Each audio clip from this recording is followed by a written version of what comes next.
देखिए बेटा, explanation of line spectrum of hydrogen. अब हम जो लाइंस आती हैं, आपको हमने पिछली क्लास में बताया था कि अगर हम एक क्लोज कंटेनर के अंदर हाई पोटेंशियल पर हाइड्रोजन गैस को रखें तो वहाँ पर हमें डिफरेंट टाइप की स्पेक्ट्रल लाइंस मिलती हैं अगर हम उन्हें ऑब्जर्व करें। तो अब हम उनकी एक्सप्लेनेशन करेंगे कि वो जो लाइंस आ रही हैं वो आ क्यों रही हैं, और दूसरी वो किस एनर्जी लेवल को, किस स्पेक्ट्रल रीजन को बिलोंग करती हैं। तो वो ये हम इस क्लास में डिस्कस करने वाले हैं। तो आप इसमें बड़े ध्यान से सुनिए कि एक्चुअली में वो लाइंस आती कैसे हैं। देखो बेटा, एक बात ध्यान से सुनो, मैं यहाँ पर एक वीडियो अभी आपके लिए प्ले कर रहा हूँ। मुश्किल से 1 मिनट की वीडियो, 2 मिनट की वीडियो होगी। पूरी वीडियो आपको देखनी है, और उसके बाद ये जो पिक्चर आपकी स्क्रीन पर बनी हुई है मैं आपको समझा देता हूँ। ध्यान से सुनिए 2 मिनट के वीडियो को। According to Bohr's third postulate, when an atom makes a transition from the higher energy state to a lower energy state, the energy is radiated in the form of a photon having certain frequency.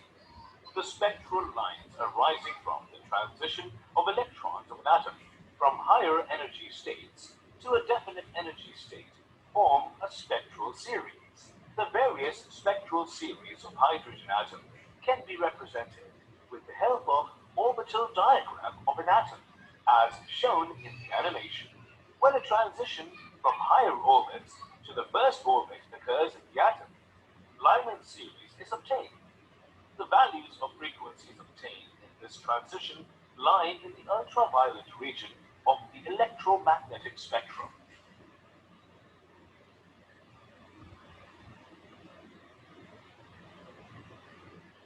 When a transition from higher orbits to the second orbit occurs in the atom, Balmer series is obtained.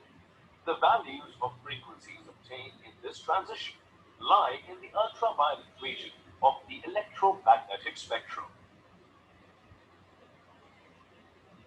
When a transition from higher orbits to the third orbit occurs in the atom, Paschen series is obtained. The values of frequencies obtained in this transition lie in the infrared region of the electromagnetic spectrum. When a transition from higher orbits to the fourth orbit occurs in the atom, bracket series is obtained.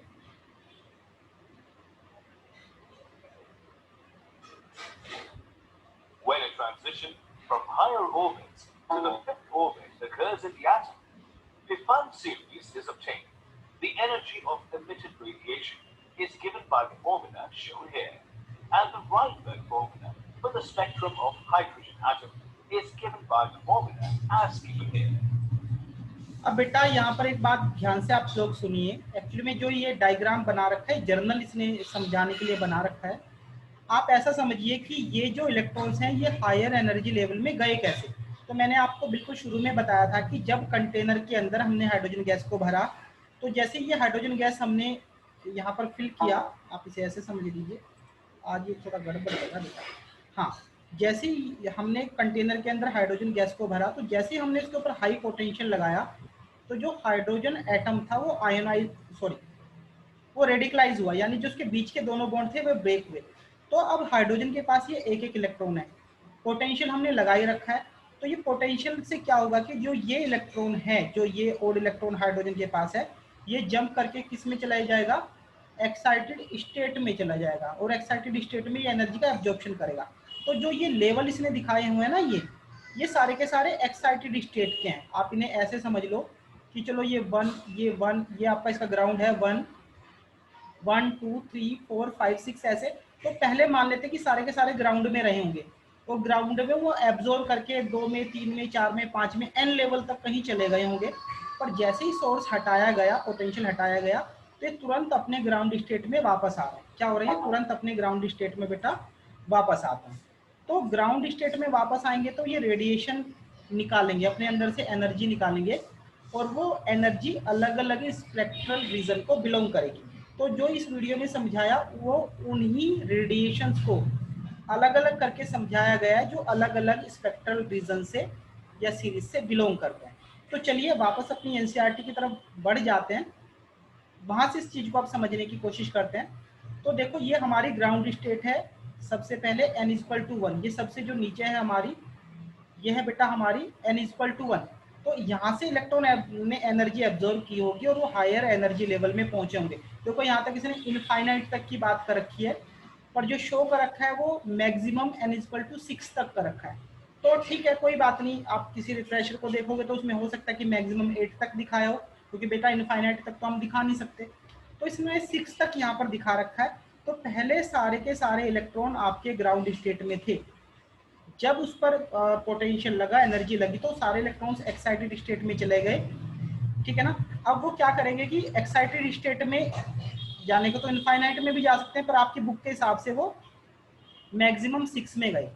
अब वो 6 में जैसे ही जाएंगे तो वो वापस अपने ground state में एनर्जी का लॉस करके वापस आने की कोशिश करेंगे। तो यहाँ पर ध्यान से देखिए, 6 नंबर से, मैं इसे थोड़ा सा ठीक कर लेता हूँ बेटा, जो ये हमारी 6 नंबर है यहाँ पर, ये देखिए यहाँ से 1 में आए भाई, कुछ इलेक्ट्रॉन 6 नंबर में पहुंच गए, वैसे तो 6 से ऊपर भी पहुंचे होंगे, पर चलो हम रेफरेंस 6 को ही मान लेते हैं। तो 6 से ग्राउंड में आया, कुछ 5 में भी पहुंचे होंगे भाई, डिपेंड करेगा किस लेवल में पहुंचा, डिपेंड करेगा कितनी एनर्जी एब्जॉर्ब करी होगी। तो ज्यादा करी होगी तो 6 में पहुंच गया, थोड़ी कम करी होगी तो 5 में, उससे कम करी होगी तो 4 में, फिर आपका 3 में, फिर 2 में, और एक ये ग्राउंड स्टेट है।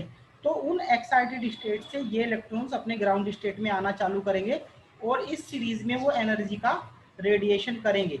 तो ध्यान रखिए, जो एनर्जी का रेडिएशन होगा, अगर वो n=1 में होता है, यानी जो अलग अलग इलेक्ट्रॉन्स हैं वो 1 में लौटते हैं, तो इस सीरीज को हम लेमन सीरीज कहेंगे।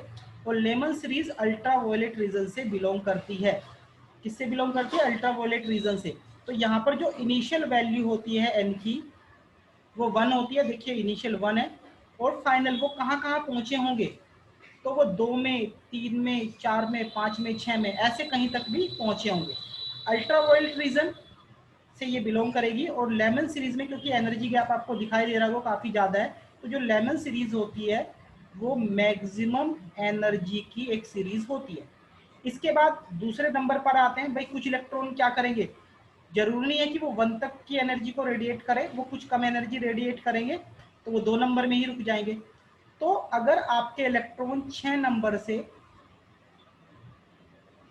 5 नंबर से, 4 नंबर से, 3 नंबर से 2 नंबर में आते हैं, सेकंड एक्साइटेड स्टेट में ये आ जाते हैं, इसमें आके रुक जाते हैं, तो इस सीरीज को बोला जाएगा बाल्मर सीरीज।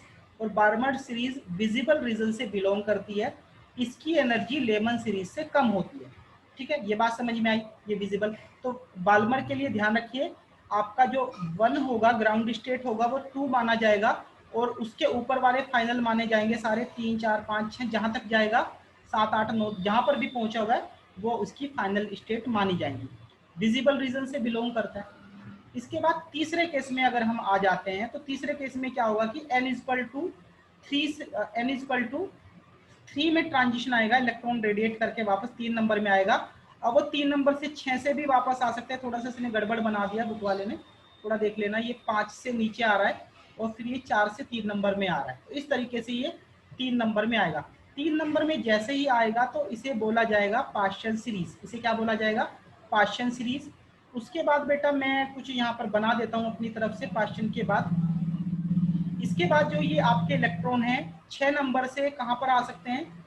अभी तो 3 में आए, पार्शियल बना। इसके बाद वो 4 नंबर में आ सकते हैं, 6 नंबर से, एक सेकंड बेटा, 6 नंबर, एक सेकंड, ये थोड़ा सा यहाँ पर ड्राइंग ना थोड़ी सी गड़बड़ हो रही है स्पेसिंग की वजह से।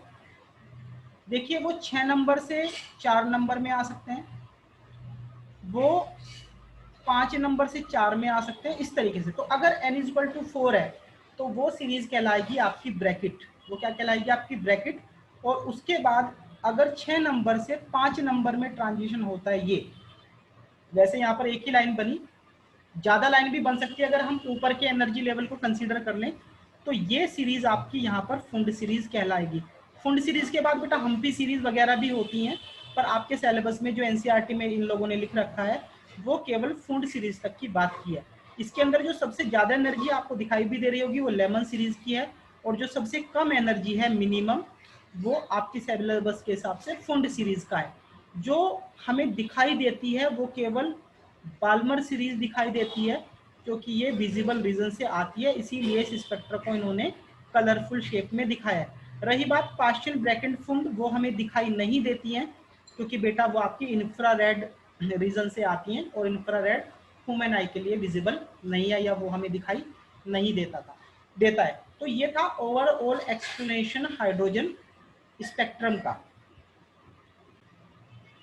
देखिए बच्चों, अगर आपको नंबर ऑफ स्पेक्ट्रल लाइन पता करनी है, क्या करनी है, नंबर ऑफ स्पेक्ट्रल लाइन पता करनी है, तो आपको क्या करना पड़ेगा। एक रास्ता तो यह है कि आपका किस ऑर्बिट से आपका ग्राउंड स्टेट में वापस इलेक्ट्रॉन आ रहे हैं, आपको वो देखना पड़ेगा और गिनना पड़ेगा। जैसे n=6 से हमारा यहाँ पर ट्रांजिशन हो रहा है, किसमें, n=1 में, n=2 में, n=3 में अलग अलग स्पेक्ट्रल लाइन हमें मिल रही है।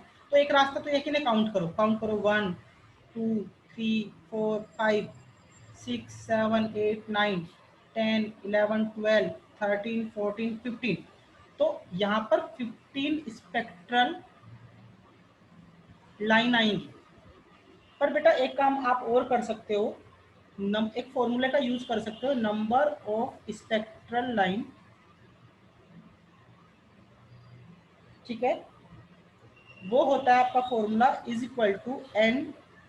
n-1/2, जहां पर आपका n है, जहां पर एक्साइटेड स्टेट मैक्सिमम पहुंची है, जैसे ऊपर वाले केस में 6 नंबर में पहुंची है, तो 6 नंबर से ग्राउंड स्टेट में वापस आ रहा है, तो ये आपकी ऑर्बिट है जहां तक आपका एक्साइटेशन पहुंचा था। तो ऊपर मैं इसी के लिए निकाल देता हूँ n=6 के लिए, तो ये 6 से ही तो ट्रांजिशन हो रहा है बेटा हमारा। तो आप इस एक सेकेंड, 6 से ट्रांजिशन हो रहा है ना हमारा, तो आप इसे ऐसा करो 6 मिनट बेटा। तो अब यहाँ पर 6 डाल दिया हमने, ये 6 नंबर में मैक्सिमम दिखा रखा है आपके एनसीईआरटी में, तो 6 ब्रैकेट 6 - 1/2, तो ये हो जाएगा 6 × 5/2, तो ये 30/2 = 15। तो आप काउंट कर लो तब भी स्पेक्ट्रल लाइन 15 है, इस फॉर्मूले का यूज कर लो तो तब भी स्पेक्ट्रल लाइन 15 है। वैसे मैं आपको सलाह दूंगा भाई, एग्जाम में कुछ भरोसा थोड़ा ही, n=10 से पूछ ले, n=15 से पूछ ले, तो अगर आप बना के निकालोगे तो बहुत टाइम आपको लग जाना है। तो अगर आपको नंबर ऑफ स्पेक्ट्रल लाइन पूछे जाते हैं तो इस फॉर्मूले का आप डायरेक्ट यूज कीजिए और नंबर ऑफ स्पेक्ट्रल लाइन बता दीजिए।